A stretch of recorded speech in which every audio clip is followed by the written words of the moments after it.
Well, look at that West Palm, beautiful West Palm Beach. That's exactly where we are. I think that's a camera right from the rooftop of this building right here at RAV. It's such a beautiful day today, by the way, folks. Sorry to talk to you people in the cold northeast, the cold northwest, the cold Midwest, but it's 80 and sunny right here in sunny free state of Florida. So much to talk about. Oh my gosh, Trump signing executive orders. If we get the tape in time, we'll send that to you. Trump did his first cabinet meeting today. It was massive. A lot of questions were asked. We'll break some of that down later. And one more thing, I'll be on the Rumble chat while we talk right here during the show. People are like, is that really you? Yeah, I'm going to be there. I'm going to follow the chat. Of course I am. I want you to join us. This show is all about you being part of this show. That's a difference. That's what we can do here. All right, I seriously don't understand how people can still watch The View anymore. Their analysis gets worse by the day. They completely flubbed the last election, and their latest take on Trump may be one of their worst ever. I think this president, unfortunately, perhaps either doesn't understand geopolitics and doesn't understand the importance of having allies and the importance of our allyship, or perhaps there is a reason why, to your point, Joy, that he is so enthralled with Russia. Again, he just doesn't understand geopolitics in the way that a president should, but we kind of knew that before. What does he owe Putin? Maybe he owes something to Putin. So, Sonny, let me get this straight, Sonny Hostin. Trump doesn't know geopolitics the way he should, or the way you do, Sonny Hostin, who's a lawyer from New York. You think you got it over Trump, who's literally negotiated us out of bad treaties, negotiating us out of, furthermore, NATO bad treaties, or making it more equitable for us to be involved in it. The guy who's getting our products into different countries at a much lower rate for our producers of products. That's what the whole tariff argument's all about. Not about how much we're paying. We may pay a little bit more, but our products will be better. Our business environment will be more. Our economy will be stronger. Our businesses will make more money. Trump knows geopolitics more than any politician I've seen, maybe in my lifetime. I mean, literally in my lifetime. And then he's smart enough to pick Marco Rubio to be his Secretary of State. Phenomenal choice for Secretary of State. And all those people like you, Sonny and Joy Behar and Whoopi, who's called Trump a racist. His top foreign policy man, Marco Rubio, is Hispanic. Stop it with your racism crap. Stop playing the race card, racists. We got plenty more to discuss. So as always, let's react. All righty, so Joy Reid is out over at MSNBC. We know that. But has anyone seen who the network has now added to its lineup of misfits? So let me introduce you to one, Eugene Daniels. Look at that guy right there. This, I don't even know what, I don't want to offend Eugene. Is it Jeannie, as in he identifies as a gal, because I think he's wearing a skirt there or something. He's got a little fan. Or a dude, with those leggings, what the heck he's got going on there. This guy will be joining MSNBC, I kid you not, as a weekend host, presumably absorbing some of the newly freed salary cap money created by bouncing Joy Reid. Daniels, that guy right there, a former Politico correspondent, no less, is reportedly Kamala Harris, an expert in Kamala Harris, whatever that means. I mean, doesn't really take a lot to be an expert in Kamala Harris, right? She's black, she's a female, and she's elected, and that's about it. The rest is an empty suit.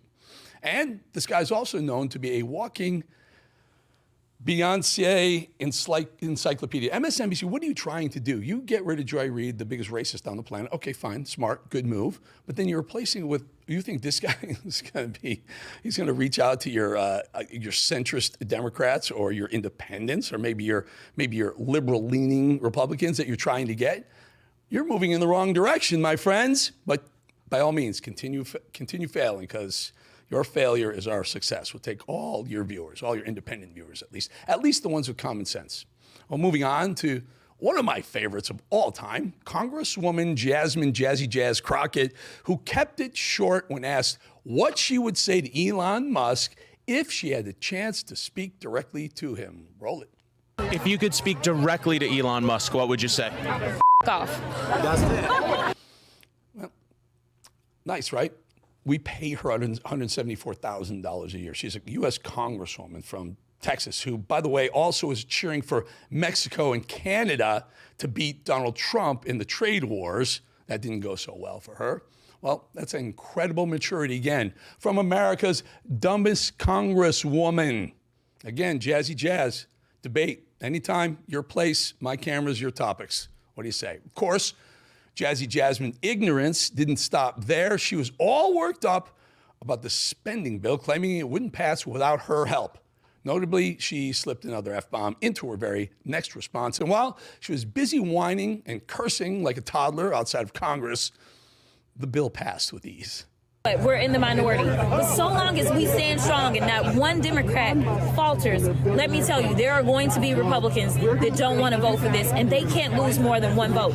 So long as we stand together and so long as we're here, and the Republicans, they're dysfunctional. They can't get this done by themselves. Is this a preview to how Democrats will message leading up to 2026? So the Republicans are dysfunctional. They can't get it done by themselves, while Jazzy Jazz was out there talking to the press, dropping F-bombs. The Republicans passed the bill. Let's move on to Jake Tapper, one of my favorite guys over at CNN. Well, he's got a new book, Original Sin, President Biden's Decline, Its Cover-Up, and His Disastrous Decision to Run Again. When I first saw this, I was actually thought, this has got to be a fake, right? This is Babylon Bee, right? This can't be true. Jake Tapper, CNN, one of the two groups, one of the three groups really, because there's broadcast news, ABC, NBC, CBS. Then there was MSNBC, and then there was CNN, Jake Tapper, the biggest cover-up fraudsters in the history of media, covered for Joe Biden all the way up to the point where he decided to pull himself out, or Barack Obama told him, get his ass out, off the stage. It's Kamala's turn. But those guys covered up that decline. And Jake wrote a book about it now. I mean, is this comedy? What is it? Is this, opposite Monday to read Jake's book? But the fact that Jake Tapper, of all people, would put his name on a cover of a book like that is just insane. In case anyone forgot, here's Jakey going to war over Biden's mental abilities. I think what we see on stage with Joe Biden, Jake, is very clearly a cognitive decline. Okay. That's what I'm referring to. It makes me uncomfortable. You have no. That's so amazing. It's so amazing to me and try and figure out an answer. A cognitive decline. Well, when you're trying to tell me that what I was suggesting was I think that you were mocking his stutter. Yeah, I think you were mocking his stutter, and I think you have absolutely no standing to diagnose somebody's cognitive decline. I would think that somebody in the Trump family would be more sensitive to people who do not have medical licenses diagnosing politicians from afar. Plenty of people have diagnosed your father from afar, and I'm sure it offends you. Your father-in-law from afar. I'm sure it offends you. You don't have any standing to say. I'm not diagnosing him. What I'm saying, Jake, you just talked about a cognitive decline. So Jake clearly defending Joe Biden's cognitive decline. He could have said, yeah, you're right. There's obvious signs of cognitive decline. I mean, it's insane. But how about a little more from Jakey Boy, who sat down with Illinois Governor J.B. Pritzker and compared today in America to Nazi Germany yet again. A very stark warning that you're delivering there. Obviously invoking the Holocaust, obviously invoking, a horrible, horrible thing that took the lives of ancestors of yours and ancestors of mine is evocative. I would also think it might be controversial. People might think, how can you possibly compare what happened in Germany in World War II to what's going on here in the United States? Well, we're talking about the death of a constitutional republic. That's what happened in Germany in 1933, 1934. And we're seeing today that you've got an administration in Washington that's ignoring court orders, literally ignoring when a judge says you can't do this. They're going ahead and doing it anyway. So again, the comparison to Trump as Hitler and anyone who follows Trump or is a MAGA person as Nazis continues before the election, even leading up to the election, right before Joe Biden jumped out, but then even into the final election with Kamala Harris. Across the board, Joe Scarborough called Trump Hitler, called MAGA Nazis. And then, of course, after the election, Joe and Mika put their tail between their legs, went to Mar-a-Lago, and Trump very wisely slapped them around a little bit and sent them on their way. But in the aftermath of election where they were calling Trump Hitler and MAGA people Nazis, didn't they learn their lesson? Are they still going to do it? That nutjob Illinois Governor Pritzker, whose family owns, I believe, either Hyatt or Hilton hotel brands, billionaires, that family, and they're just horribly running Illinois into the ground, Chicago into the ground. People are fleeing that state because of the sanctuary state nature of it. They've learned nothing. They've learned absolutely nothing. And Jake, your journalism card should be ripped out of your hands for writing a book about Biden's cognitive decline. You're part of the problem. You're part of the people hiding that decline, Jake. Don't write a book now and say you saw it coming and didn't agree with the rest of the media. Bull, sorry, almost dropped it. Isn't it funny that Biden's student debt, by the way, that debt relief ignored by the court orders, but Pritzker was over the moon excited about it. These folks don't get it, and they're going to continue to get slammed in elections going forward. I want to take just a minute and remind anyone who's even a shred of doubt that Tom Homan will remove all the illegals in this country. He is not to be messed with or influenced at all by the cries of those deranged liberal media and the politicians. Listen. As far as the politicians who want to push back and attack the men and women of ICE and myself, I'm not running a popularity contest. I'm out there doing what the president promised the American people we're going to do. We're out there enforcing the law without apology. We're going to keep coming. You can put all the roadblocks you want up. We're going to keep coming. For these sanctuary cities who want to push back and impede us, we'll double the man force there. We'll double worksite enforcement there. We're not going away. We're going to keep coming at them until every criminal, illegal alien gang member, every illegal alien criminal is eradicated from this country. That's when I'll be satisfied. Yeah, and guess what else I heard today? Trump is signing an order to remove everyone who's illegal from Social Security rolls. Can you imagine that? That is just unbelievable. You know what? Stop the magnet. So the border, right? People want to come from all over the world, especially through our southern border. Stop them because it's a magnet. Our economy is just so robust and so strong, and our way of life is amazing. And we have two of our borders are water borders, which means we are wildly safe and protected. We have an incredible government system. Free market, it rocks the world. Our defense is amazing. So people want to come here and live under that. Do it legally. Stop the magnet. Don't let these people come across and compete with our own people for jobs, HB1 visas, right? How about that? And also remove people from Social Security. If they've been here, I don't care if they've been here a long time. If they're not legals, they're not paying federal income tax, and that's where Social Security is funded from. Stop it. Homan's a good man to stop it. And how about this one? Eric Adams, absolutely incredible, this guy. He really thinks that he's some sort of biblical figure, immune to the consequences for his negligence and his former actions. Listen. So this is a biblical moment. You know, when Jesus was on the cross, he said, God, forgive them, for they know not what they do. All these Negroes who are asking me to step down, God, forgive them.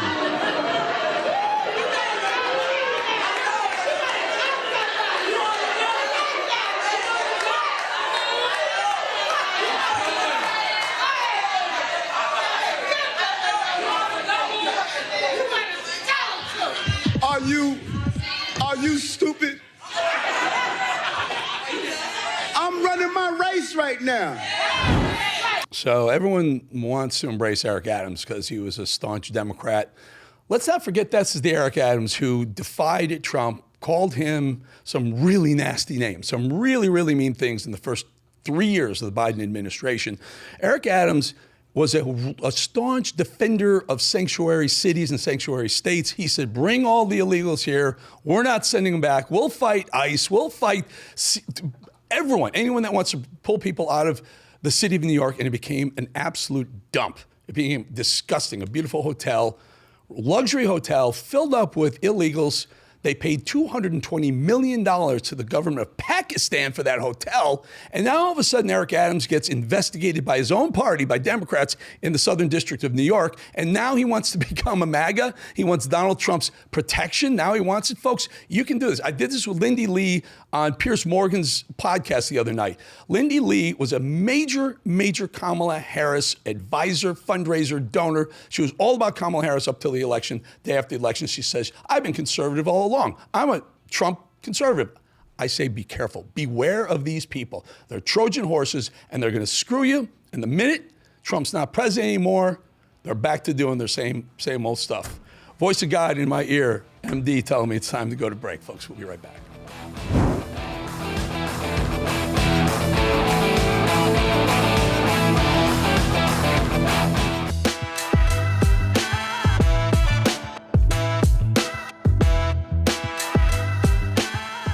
That is beautiful, right? Fort Lauderdale, Florida. Look at that marina. Look at that dock. Look at that weather. These are live cams, folks. You got to love South Florida. The only real hard-hitting political show to come out of South Florida, I believe. I'm pretty sure of that. Okay, so a couple more things that I've just been watching Trump do. And again, I've known Trump for a very, very long time. True story, he used to call in the first Trump presidency, he used to call me at home. Sometimes it was like 1 o'clock in the morning, phone would ring. It's the White House for you, Mr. President. How you doing? And we'd be talking about whatever. I'm half asleep. Anyway, the guy, he just thinks nonstop. His mind doesn't stop. The reason why I bring that up is this is pretty amazing. The Trump gold card, folks. And I'll tell you a little story on the backside of this. Watch. We're going to be selling a gold card. You have a green card. This is a gold card. We're going to be putting a price on that card of about $5 million, and that's going to give you green card privileges plus. It's going to be a route to citizenship, and wealthy people will be coming into our country by buying this card. They'll be wealthy, and they'll be successful, and they'll be spending a lot of money and paying a lot of taxes and employing a lot of people. So this is a really, really good idea. The gold card, if you come up with $5 million, it means you're a successful human being for whatever reason. However you did it, you're successful. You buy this gold card and it brings you, it doesn't make you a citizen. It brings you to the front of the line of gaining citizenship to the United States. It's a genius idea. I love this idea. I don't love Howard Lutnick. I hope this is not his, but he said if we get 200,000 buyers of the gold card, that's $1 trillion off the debt. He's right. The numbers are right.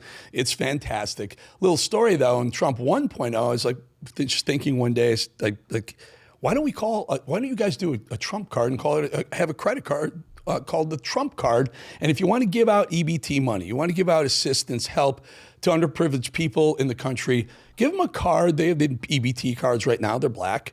Make them gold and make them Trump cards. And so every time someone goes and buys some food with an EBT card, they're pulling out a Trump card.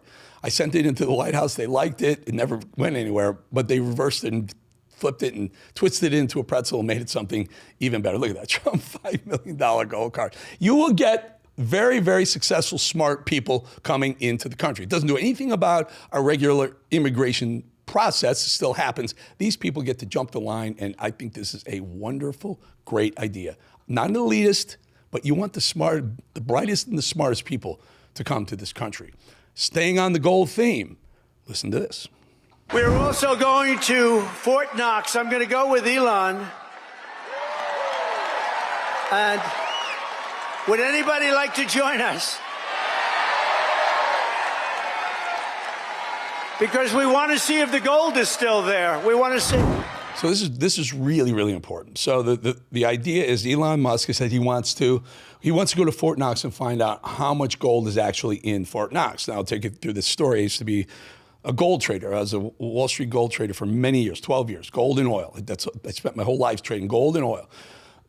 There's supposed to be 147 million troy ounces of gold in Fort Knox. It's about $500 billion, about $475 billion worth of gold. And back in the day, before we came off the gold standard, every single dollar bill, $100 bill was backed by an ounce of gold. Well, we went off the gold standard and all of a sudden our deficit skyrocketed. But make a long story short, that $500 billion, back then it was worth a lot less, but it's now $3,000 an ounce, worth about $500 billion. But do we know? It hasn't been audited in decades. So Elon says, let's go audit it and find out what's there. Trump's going. I think it's fantastic. You heard him say, does anyone want to go? I've already submitted my request to the White House. I want to go. I want to go see the gold. I would love to see the gold. So Trump, again, working for the American people. Something in media.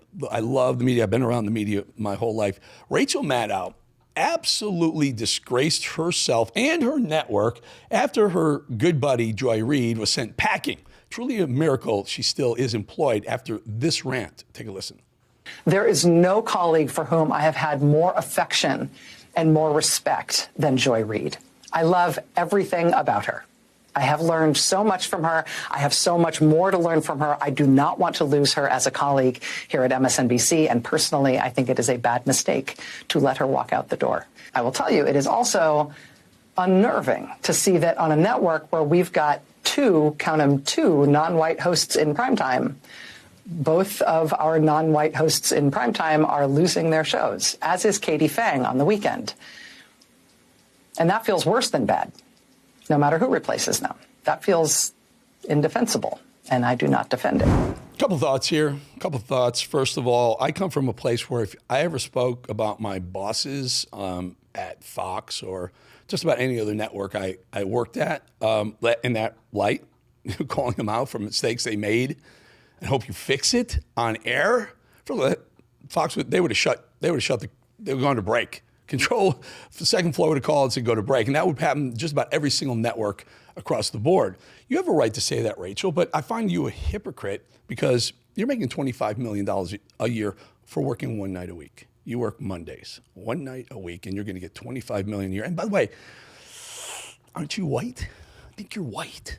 So all this idea of there's only two non-white hosts in all of prime time or whatever she said, and one of them's Joy Reid and she's gone. You can step down.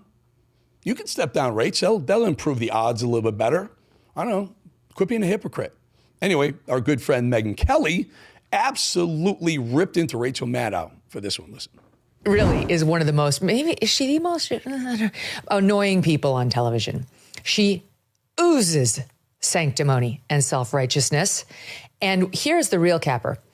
She took her boss's faces and rubbed them in last night. That's what she did. Rebecca and Mark, do you have any spines whatsoever? Are you actually going to let an employee, that's what she is, Rachel Maddow, talk about you, your company, and your decision-making this way? Mr. Lazarus, do you have any testosterone? Do you have any testicular fortitude to stand up for yourself as a professional and executive, never mind a man, and tell this woman, you're fired too? You know, I'm just going to leave it right there because Megyn just nailed it, folks. All right, we will be right back.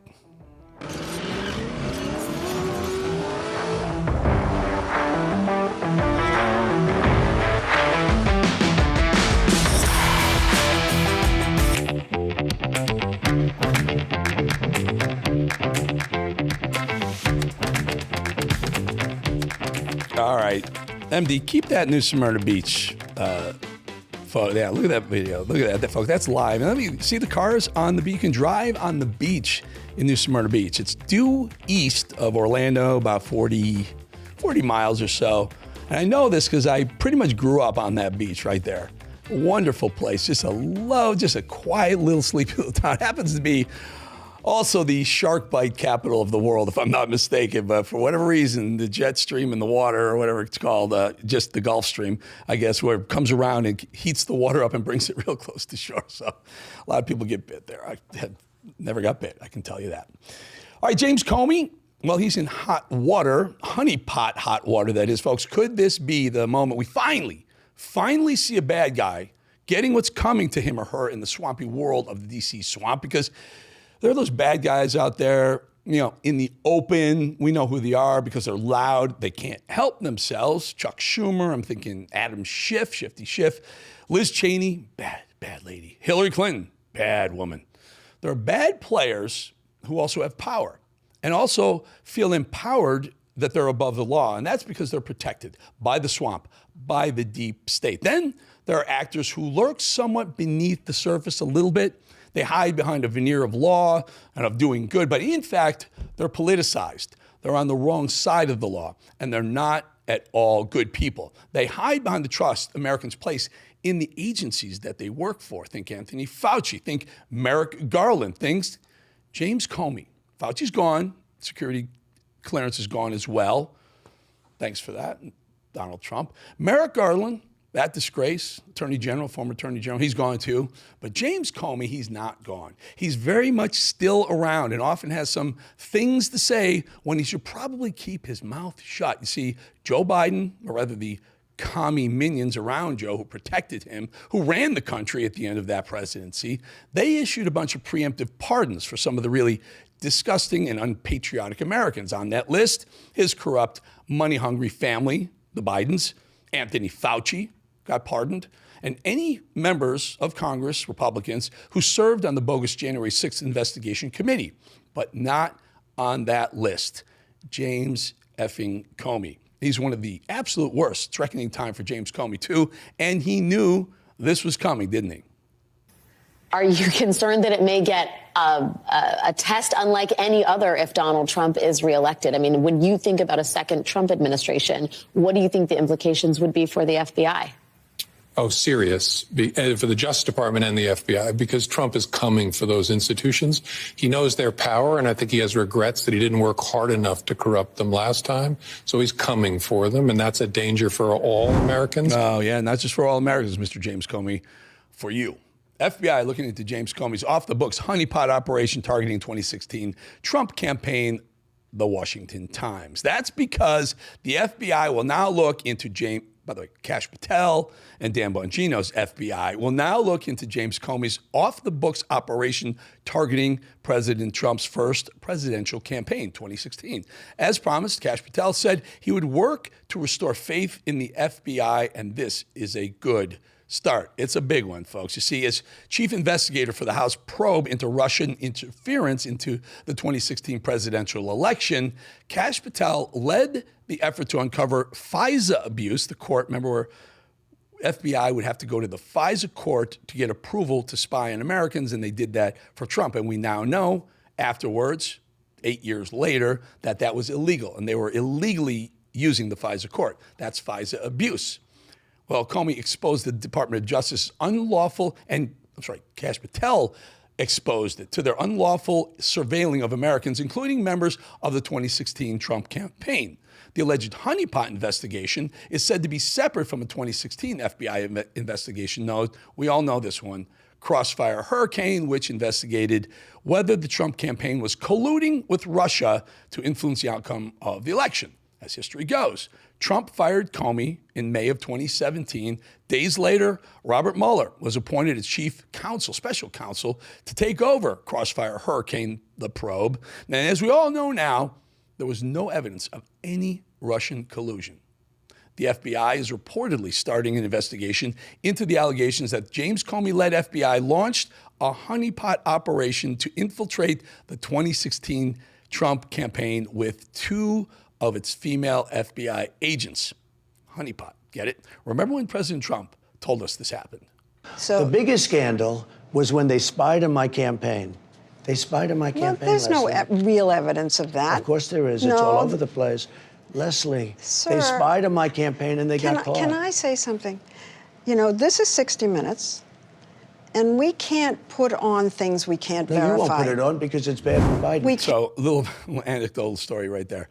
That was a 60 Minutes interview. That was October of 2016, 2 weeks before the election, 2019. I'm sorry, 2 weeks before the 2020 election. Trump sat for that interview. I had a full town hall hour with Trump that was going to tape right after that. He was so ticked off. He was livid at Leslie Stahl's in 60 Minutes. He was stomping around. The Oval Office was right next to the Rose Garden. We were doing the interview in the Rose Garden. He was fuming mad. I thought he wasn't going to sit down for the interview for the town hall. And to his credit, he did and answered questions of all the folks. But anyway, he was ticked off at Leslie Stahl. And by the way, she was wrong. She was absolutely wrong. Anyway, so the FBI was looking into an alleged 2015 operation, which was revealed by a whistleblower to the House Judiciary Committee last year, involving 2 agents acting as honeypots while traveling with the Trump team. This is like it's like a novel. It's the stuff you only see in movies, or at least you're only supposed to see in movies. Honeypots typically refer to undercover agents who act romantically interested in a target to draw information out of them. That's right, this stuff is like in the movies, or so we thought. And I'm reading, FBI investigating James Comey's alleged plan to infiltrate Trump campaign with honeypot agents, says the Daily Wire. The whistleblower claims it was an off-the-books investigation targeting Trump, who was a candidate at the time, and the whistleblower claims that Comey personally ordered and directed the honeypots to go after the Trump campaign shortly after Trump announced his run for president back in 2015. These 2 female agents were allegedly inserted into high levels of the Trump campaign to act as honeypots and to travel with Trump and his campaign staff, but reportedly the investigation was closed because a media outlet took a photo of one of the agents and was about to publish it. According to the whistleblower, employees who knew about it were directed never to discuss the operation with anyone again. And new FBI Director Kash Patel is looking for those very honeypots. I'm glad he is. We all are, because it's time for truth and redemption. It's the only way to even begin to restore trust in the FBI. And James Comey has proven time and time again that he is politicized. And given his history, we certainly shouldn't put it past him to carry out something like this honeypot FBI story. Does anyone remember when in 2018, James Comey bragged about sending 2 FBI agents to the Trump White House to ambush General Michael Flynn? It's hard to imagine 2 FBI agents ending up in the sit room. How did that happen? I sent them.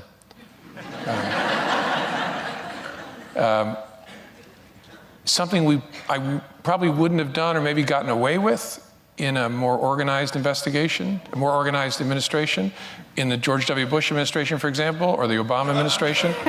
The protocol, 2 men that all of us have perhaps increased appreciation for over the last 2 years. And in both of those administrations, there was process. So that guy's sitting there in front of a group in public, bragging about weaponizing his own FBI to ambush and then later frame General Flynn. You see, firing these criminals like him, like Comey, just isn't good enough. Restoring faith in our institutions requires real accountability. And that means perp walks, folks, prosecutions. I'd love to see Comey in handcuffs, wouldn't you? You know, kind of like the one James Comey refused to carry out with then Secretary of State Hillary Clinton in 2016. Comey said that the FBI can't find a case that would bring criminal charges to Hillary even after she was caught bleaching hundreds of emails and sent them to registered sex offenders with Anthony Weiner in an attempt to cover her own tracks. Listen. Although there is evidence of potential violations of the statutes regarding the handling of classified information, our judgment is that no reasonable prosecutor would bring such a case. Prosecutors necessarily weigh a number of factors before deciding whether to bring charges. There are obvious considerations like the strength of the evidence, especially regarding intent. Responsible decisions also consider the context of a person's actions and how similar situations have been handled in the past. In looking back at our investigations into the mishandling or removal of classified information, we cannot find a case that would support bringing criminal charges on these facts. That guy spends 13 minutes talking about how Hillary Clinton had over 30,000 emails on her private servers, how those emails were then susceptible to outside bad actors, and how much of the keeping and sending of those classified emails by her and her staff were questionable. And then he tells the American people straight up that, no, we won't charge her. And by the way, politics had no bearing on his decision whatsoever. Wink, wink, wink, right?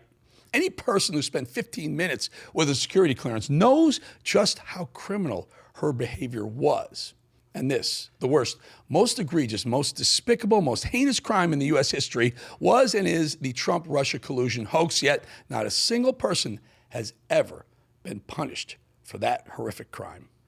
CNN has learned this hour that the former FBI Director James Comey was aware that a critical piece of information in the Hillary Clinton email investigation was fake. Ruh-roh. I'm sure Cash and Dan and Pam Bondi are looking at that little thing right there. James Comey is one of the architects of a distrustful FBI. He took something sacred away from the American people, our trust.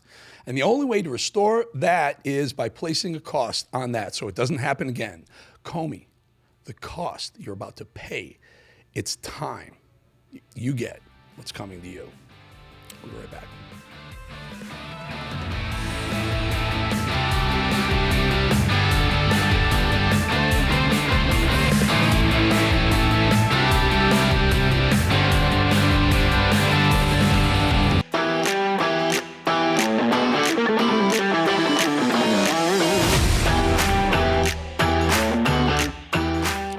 Beautiful Miami. Only about hour and a half from here, maybe. 90 minutes or so. All right, folks. In 2021, Goya launched Goya Cares, a global initiative to protect children and educate them on mental health. Goya Cares is providing schools and community centers with a preventative education curriculum and a free assembly that includes the viewing of Goya Cares Press Pause, a short film. Press Pause is intended to raise awareness regarding mental health issues, abuse, and bullying among children, teens, and in our communities. Press Pause is an educational film following 15-year-old Sofia Rodriguez as she navigates adolescence, self-doubt, and an abusive relationship amid her parents' turbulent divorce set within the cultural context of her Hispanic family. The film explores her discomfort with unwanted attention from her uncle and the pressures of maintaining a facade of perfection in high school. It introduces Press Pause campaign promoting kindness and advocacy, highlighted by Sophia leaving a note saying, "You matter," for a bullied peer. The film encourages open family communication about mental health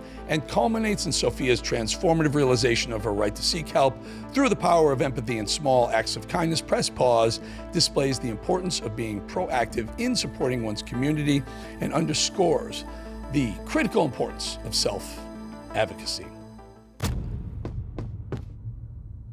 All right, let's file this one under things nobody needs. Gavin Newsom, California governor, well, he's launching a podcast. No, seriously, he really is.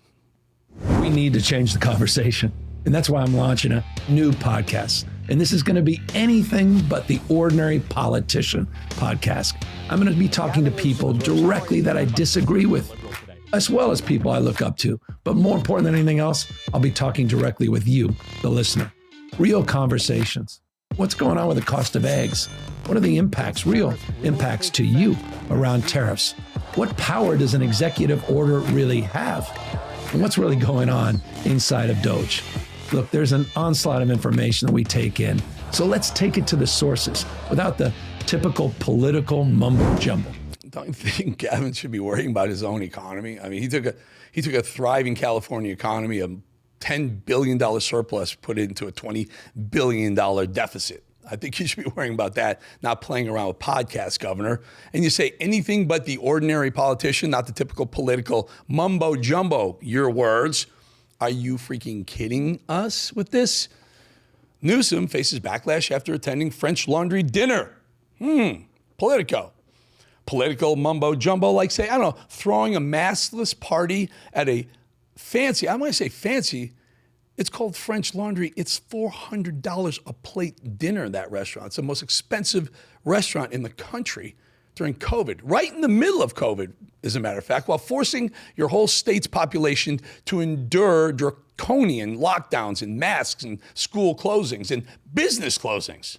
Or like lying about the state of the water supply during some of the most devastating wildfires the state of California has ever seen. What is the situation with the water? Obviously, in Palisades, ran out last night in the hydrants. I was talking to the firefighter in this block. They left because there was no water in the hydrant here. The local folks are trying to figure that out. I mean, just when you have a system that's not dissimilar to what we've seen in other extraordinarily large-scale fires, whether it be pipe, electricity, or whether it just be the complete overwhelm of the system. Well, Gavin, Here's your truth bomb, my friend. Gavin Newsom is launching a podcast where he will never tell the truth. What's going on with the cost of eggs? I'll tell you what's going on with the cost of eggs, Gavin.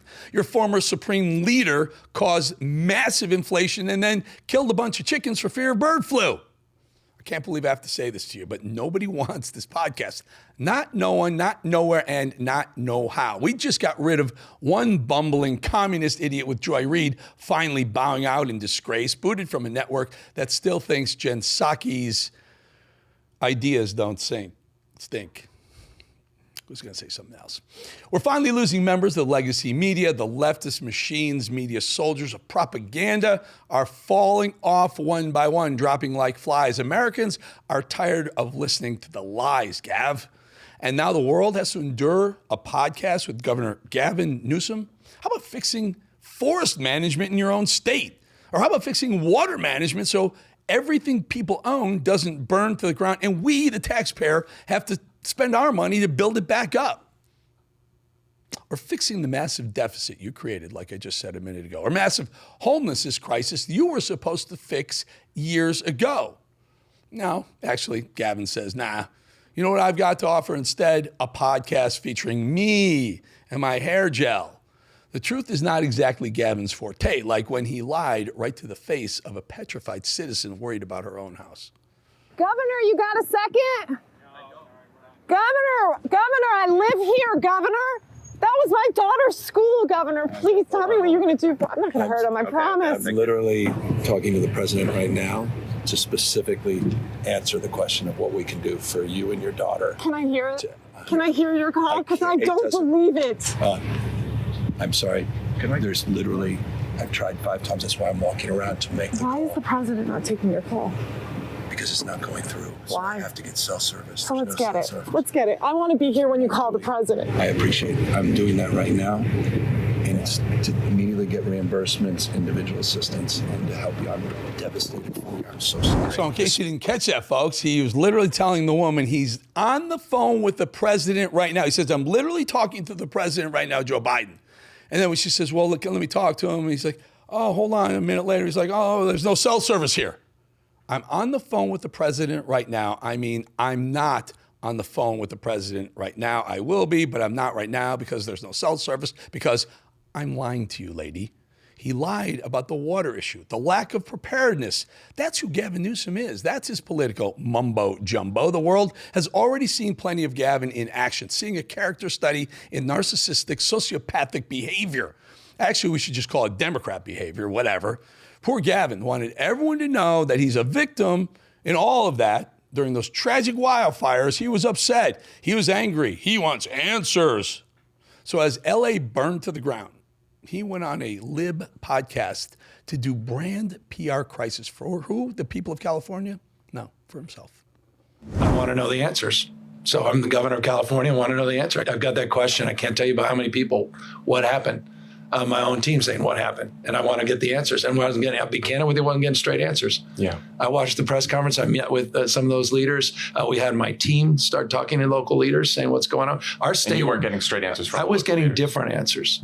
When you start getting different answers, then I'm not getting the actual story, and they're assessing it. And I get that as well. You have to have a little bit of grace. Back to the point, we're in this emergency environment and everything else. So I just want to determine the facts, but no one has any patience anymore.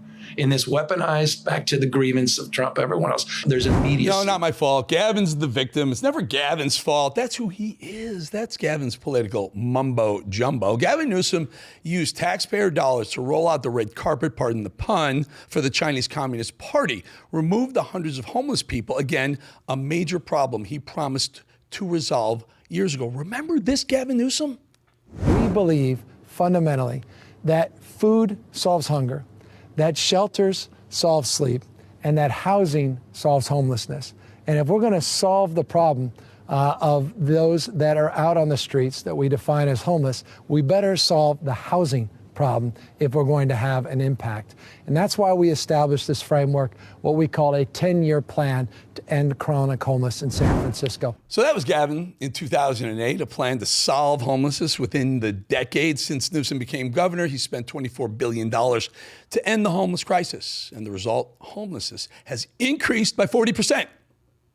$24 billion increased it by almost 50%, 40% increase. That's Gavin Newsom's Politico mumbo jumbo. Is there anything more tone deaf than launching a podcast to change the conversation right after your state has been decimated by one of the worst natural disasters California has ever seen? Thousands and thousands of people lost everything they had. This guy is going to sit in front of a microphone with Harry, the artist formerly known as Prince, and Meghan Markle. And just one more thing on this. You know, Gavin's been promising to come on this show and my show for months. I just texted him this morning. Hey, Governor, time for you to walk the walk now. You've been promising me for an interview for months. You've been talk the talk. Now walk the walk. Come on, let's have this conversation. Let's have a conversation about who's really responsible for the high price of eggs, Gov. Come, let's see what the truth is like, I say. I agree. We don't need to change the conversation. Gavin, come by and have a conversation with me right here on Bolling.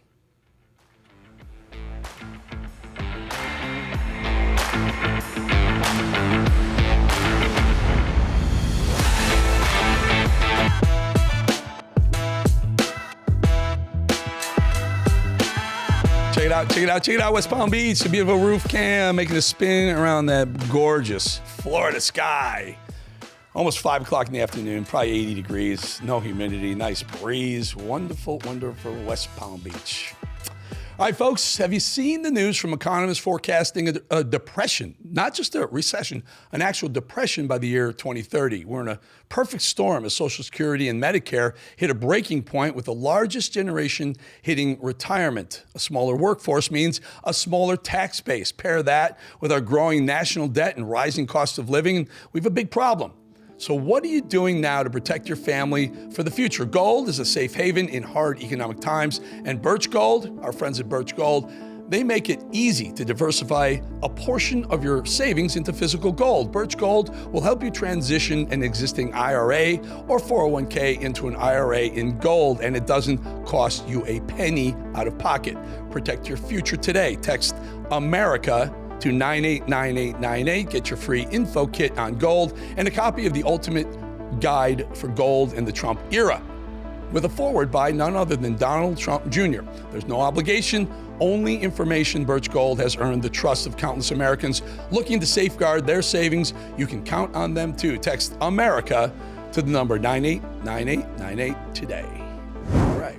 I used to be a gold trader. I spent better part of a decade and a half trading gold and oil in New York, and gold has been nothing but the most unbelievably perfect inflation hedge. Everyone should have gold in their portfolio. All right, folks, you saw this yesterday. We talked about it a little bit. There's a reason we're going to play it again. Caroline Leavitt made that announcement yesterday saying that the White House press pool would now be determined by the administration. Listen. As you all know, for decades, a group of D.C.-based journalists, the White House Correspondents Association, has long dictated which journalists get to ask questions of the President of the United States in these most intimate spaces. Not anymore. So this is a really good thing. If you remember the first term, Trump would go to the press and these clowns, Jim Acosta and whatnot, would stand up and they wouldn't want to ask questions for the American people. They were trying to make a name for themselves. They would stand up and just fight with Trump for the heck of it, just to make a name develop their own career, so to speak. So I for one, by the way, I was a White House Correspondent Association, WHCA associate member. I got my membership taken away from me the week Joe Biden went into the White House. They took it away from me. So this whole idea that somehow Trump shouldn't be able to do this, Biden did it. He did it himself. They all do. But Jackie Heinrich, the Fox News senior White House correspondent, she was not happy with the White House's decision to take over the press pool from the White House Correspondents Association, saying this move does not give power back to the people, it gives power to the White House. I will tell you, this is creating quite the uproar all over social media because people like Fox News, we should be embracing Caroline Leavitt and Stephen Chung, the comms director, for doing things, taking the power back away from the leftist media. But don't take my word for it. Let's bring in the great Steve Bannon, the grand poobah of America First and MAGA, who, Steve, I love this idea of Trump taking back the White House, the briefing room, but also the White House Correspondents Association power to pick who's part of the press pool and who gets questions to ask. Your thoughts? I think it's huge. I try to do this in the first. I try to do this in the first term, Eric, and was outvoted, like 10-1. This shows you the boldness, and I think how much President Trump's stepping into these decisions. And Caroline Leavitt's the perfect press secretary to do it. I think it's very powerful. People should know the White House, the White House Correspondents Association has kind of run the deal there for decade after decade after decade. President Trump is taking direct charge of this. It's very powerful. And you saw it today in the first time they did it in the cabinet space where they had Newsmax, they had The Blaze, I think they had Daily Signal, had a bunch of alternative voices and streaming services in there asking questions. It was fantastic, sir. Yeah, it's wonderful that and again, folks need to understand that the White House Correspondents Association is made up by the general media, which is vastly 90+% leans left or is hard left, Steve. So why not take the power back? And like I said, my pass that you guys gave me was pulled the minute Joe Biden got into office. No, this is this is huge. You're going to see, and I think President Trump, what I like about this, Eric, is I think he feels much more comfortable now not being attacked nonstop by the mainstream media. He's got a broader, streaming services, podcast, alternative media, the people over at Breitbart.